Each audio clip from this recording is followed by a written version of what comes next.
ઢોકળાનું better add કરીશું। હવે આ બેટર ઉપર થોડો મરી પાવડર અને થોડું લાલ મરચું પાવડર સ્પ્રિંકલ કરીશું અને ત્યાર પછી આ બેટર ભરેલી પ્લેટને સ્ટીમરમાં મૂકી 15 મિનિટ માટે સ્ટીમ કરીશું।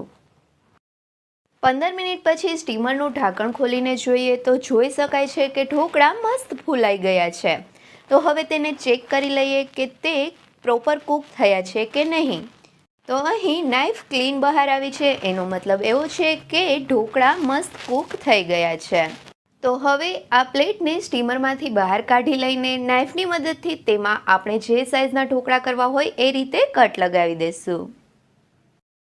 હવે ઢોકળાને પ્લેટમાંથી કાઢીને જોઈએ તો તે પ્લેટમાંથી ઇઝીલી નીકળી જાય છે અને પ્રોપરલી કૂક થઈ ગયા છે।